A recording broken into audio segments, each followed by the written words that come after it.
जल्लाद major Iqbal. अरे मेरे घंटे का जल्लाद।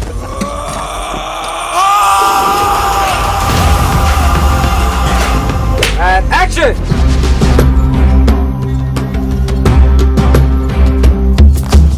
तो फाइनली दोस्तों, अब तक तो आपने रणवीर सिंह की इस साल की much awaited movie Dhurandhar the revenge को तो देख ही चुके होंगे।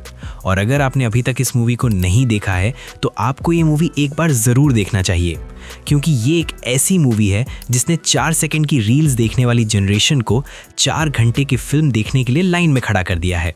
और लोगों में इस फिल्म के लिए इतना ज़्यादा क्रेज़ है कि इस मूवी ने अपने रिलीज़ के सिर्फ 13 दिन में ही 1435 करोड़ की कमाई करके कई सारे बड़े फिल्मों के लाइफ टाइम कलेक्शन से भी आगे निकल गई है। और इस मूवी की कहानी इतनी एंटरटेनिंग और इंटरेस्टिंग है कि ये 4 घंटे के फिल्म होते हुए भी आपको ये 1 सेकंड के लिए भी बोर नहीं करेगी। बाकी आज मैं आपको इस वीडियो में इस मूवी के कुछ बिहाइंड द सीन और इसके कुछ इंटरेस्टिंग फैक्ट्स के बारे में बताने वाला हूँ, जिसे शायद आप नहीं जानते होंगे। सो ये वीडियो बहुत ही इंटरेस्टिंग होने वाला है। आपसे रिक्वेस्ट है कि आप इस वीडियो को एंड तक ज़रूर देखिए।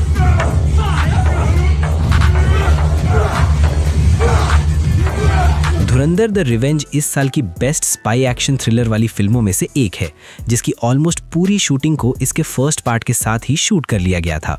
बट जैसे ही इसका फर्स्ट पार्ट रिलीज के बाद ब्लॉकबस्टर हुआ, तभी इसके मेकर्स ने इसके दूसरे पार्ट को और भी इंटेंस और इंटरेस्टिंग बनाने के लिए इसमें कुछ नए सीन को भी ऐड करने का फैसला किया, जैसे कि मेजर इकबाल के फादर का सीन। पहले ये सीन इस मूवी में नहीं होने वाला था। मेजर इकबाल के फादर वाले सारे सीन को इसके फर्स्ट पार्ट के शूट होने के बाद सिर्फ 1 दिन में शूट किया गया था, जैसा कि आप यहाँ पे मेजर इकबाल और उसके फादर के सीन को शूट होता हुआ देख सकते हैं। और ये वही इंसान है जिन्होंने अपनी एक्टिंग से मेजर इकबाल के लिए हम लोगों को सैड फील करा दिया था। और यही हम लड़कों की रियलिटी है। हम सब की भी घर के बाहर मेजर इकबाल की तरह ही इज्जत होती है, लेकिन घर में आते ही और आपने ये नोटिस ज़रूर किया होगा कि पूरी फिल्म में जब भी कोई गाली देता है तो सेंसर बोर्ड उस गाली पर बीप लगवा दिया। पर मेजर इकबाल के फादर ने जितने भी गालियाँ मेजर इकबाल को दी, उसे सेंसर बोर्ड ने टच भी नहीं किया, क्योंकि इस फिल्म के डायरेक्टर पहले ही जानते थे कि किस गाली पे सेंसर बोर्ड बीप लगा सकता है। इसीलिए आदित्य धर ने इस सीन के लिए ऐसी ऐसी गालियों का सिलेक्शन किया जिसे सेंसर बोर्ड हटा ही नहीं सकता था, क्योंकि वे अच्छी तरह से जानते थे कि इस सीन में गालियां ही बहुत इंपॉर्टेंट है। मैंने आदित्य के साथ बोला था कि यार देख ले, ये सच्ची में जरूरी है तेरे लिए। मतलब इतना ये भी वो भी ये भी सब। मैंने कहा बीप बीप कहता पाजी गालियां ही वही रखी हैं जिस पे बीप ना आए। अगर आपने इस मूवी को देखा होगा तो आपको तो मालूम ही होगा कि इस मूवी की कहानी स्टार्ट ही रणवीर सिंह की बैक स्टोरी से होती है, जिसमें हमें ये देखने को मिलता है कि आखिर क्यों जसकिरत हमजा अली मज़ारी बनता है। और इस पूरे बैक स्टोरी वाले सीन को पंजाब के कई अलग अलग लोकेशन में शूट किया गया है, जैसा कि आप यहाँ पे देख सकते हैं। और अब आप उस सीन को शूट होता हुआ देख सकते हैं जिसमें जसकिरत अपनी बहन को बचाने के लिए विधायक के घर में घुस जाता है। एक रणवीर ने अपनी बहन के लिए एक बंदूक से पूरे कॉलेज को डरा दिया था, तो वहीं दूसरे रणवीर ने अपनी बहन के लिए एक बंदूक से विधायक की पूरी नस्ल ही खत्म कर दी। बाकी आपको इन दोनों रणवीर में से किस रणवीर का एक्शन सबसे ज़्यादा ब्रूटल लगा, आप मुझे कमेंट में ज़रूर बताएं। बाकी आप यकीन मानिए, रणवीर सिंह इस रोल में उतना ही दमदार है जितना कूपर इंटरस्टेलर मूवी के इस सीन में। रणवीर सिंह ने इस सीन में सिर्फ एक्टिंग नहीं की, बल्कि इस सीन को खुद जिया है, जिसमें आप रणवीर सिंह के चेहरे पर एंगर, शॉक, फियर और पेन एक साथ देख सकते हैं।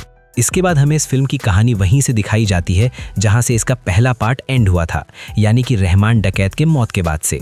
और आप यहां पे रहमान डकैत के कब्रिस्तान वाले सीन को शूट होता हुआ देख सकते हैं, जिसमें रहमान डकैत की वाइफ रणवीर सिंह को जोर से एक थप्पड़ मारती है। बाकी क्या आपने ये बात नोटिस किया कि जिसको सौम्या टंडन यानी कि रहमान डकैत की बीवी थप्पड़ मारती है, वही लायरी पर राज करता है।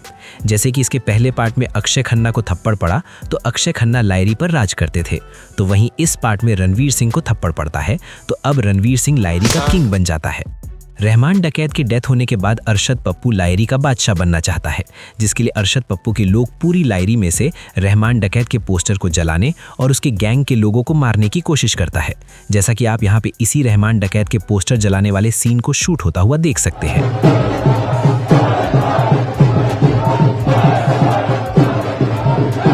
और फिर इसके बाद हमजा उजैर को विश्वास दिलाता है कि रहमान डकैत को मारने में अरशद पप्पू का ही हाथ है, और फिर उजैर और हमजा दोनों मिलकर अरशद पप्पू के आदमियों को चुन चुनकर मारने लगते हैं। और यहाँ पे आप उसी सीन को शूट होता हुआ देख सकते हैं जिसमें आप देख सकते हैं कि एक बंदे को रियल आग लगाकर जलाया जा रहा है, और फिर सीन शूट होने के बाद क्रू मेंबर को उस आग से लिपटे एक्टर को बचाते हुए भी देख सकते हैं। और इस बदले वाले सीन में जितने भी आग और ब्लास्ट हमें देखने को मिलता है उसे सेट पर रियल तरीके से लगाया गया था, जैसा कि आप यहाँ पे देख सकते हैं।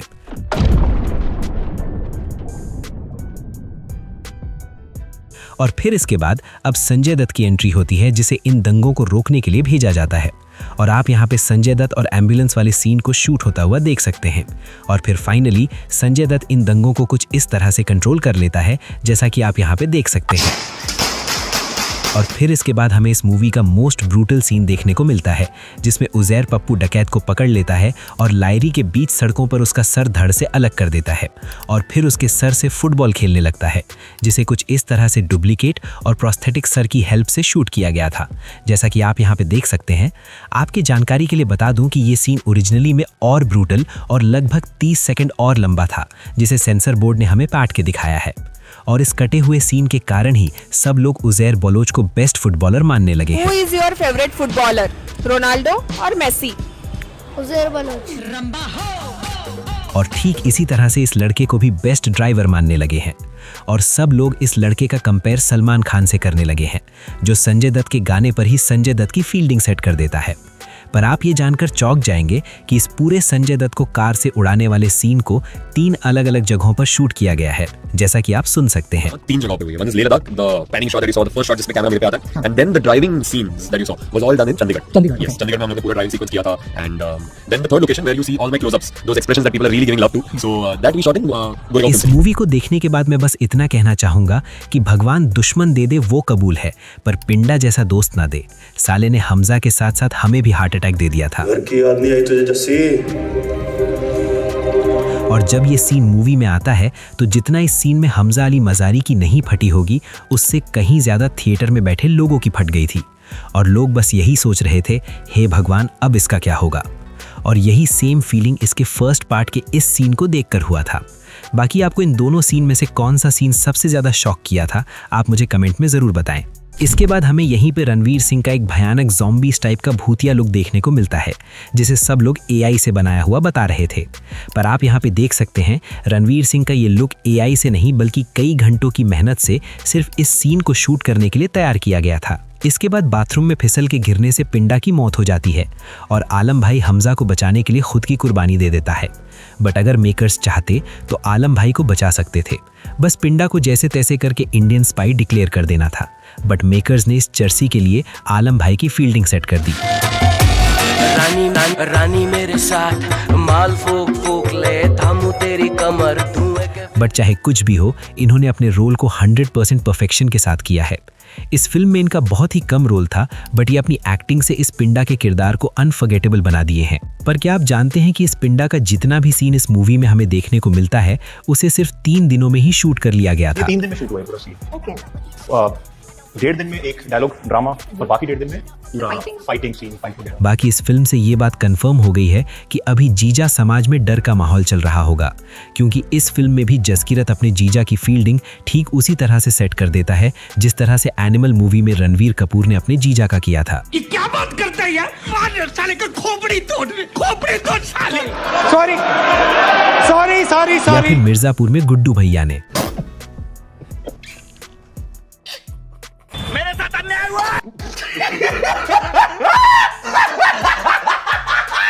इस मूवी की पूरी कहानी एक तरफ और इसका क्लाइमेक्स एक तरफ। इस मूवी का क्लाइमेक्स देखने के बाद ये कैसे हो गया है? क्लाइमेक्स में हमें सस्पेंस के साथ रणवीर सिंह और अर्जुन रामपाल का जबरदस्त एक्शन सीन देखने को मिलता है, जिसे बड़े पर्दे पर देखने का अलग ही मजा है, जिसे कुछ इस तरह से रियल लोकेशन पर शूट किया गया था, जैसा कि आप यहाँ पे रणवीर सिंह को अर्जुन रामपाल पर वायर्स की हेल्प से जंप लगाते हुए देख सकते हैं। इसके बाद इसी फाइट सीक्वेंस के एक सीन में एक ऐसा मोमेंट आता है जहाँ मेजर इकबाल हमजा को चेन से कुछ इस तरह से जकड़ लेता है। तब हमजा यहाँ पे सेम वही मूव और ट्रिक लगा के बाहर निकलता है, जिसे वो अपने ट्रेनिंग के दिनों में सीखा था। जैसा कि आप यहाँ पे खुद ही देख सकते हैं कि ये दोनों सीन कितना सिमिलर है, और आप इस सीन को यहाँ पे शूट होता हुआ भी देख सकते हैं। और फिर इसके बाद हमें ये लास्ट सीन देखने को मिलता है जिसमें हमजा मेजर इकबाल को एक ऑयल से भरे ट्रेन पे डुबाकर उड़ा देता है। इस सीन के लिए मेकर्स ने सबसे पहले एक डमी ऑयल टैंकर को कुछ इस तरह से बनवाया और फिर इस ऑयल टैंकर को शूटिंग लोकेशन पर प्लेस करके इसे कुछ इस तरह से रियली में ब्लास्ट किया गया, जैसा कि आप इस ऑयल टैंकर को ब्लास्ट होते हुए देख सकते हैं। बाकी अगर आपने महाभारत और इस मूवी को देख लिया होगा तो आपको तो मालूम ही होगा कि जिस तरह से शकुनी ने मेरे बच्चे बोल के पूरे कुरु वंश को खत्म करवा दिया था, ठीक उसी तरह से जमील जमाली ने भी इस मूवी में मेरा बच्चा है तू बोल के पूरा पाकिस्तान साफ कर दिया।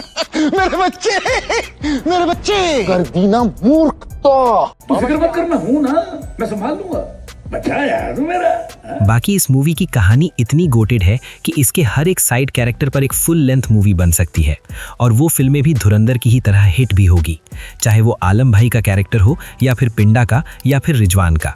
जरा सोचिए, हमजा की स्टोरी इतनी दर्दनाक थी तो आलम भाई की बैक स्टोरी कैसी होगी। और मैं तो आलम भाई की बैक स्टोरी जानने के लिए बहुत एक्साइटेड हूँ। आप इस फिल्म के किस साइड कैरेक्टर की स्टोरी जानने के लिए एक्साइटेड हैं, आप मुझे कमेंट में जरूर बताएं। तो चलिए, this is the end of this video, और अगर आपको ये वीडियो पसंद आया हो तो do like this video, share, comment and don't forget to subscribe VFX वाला।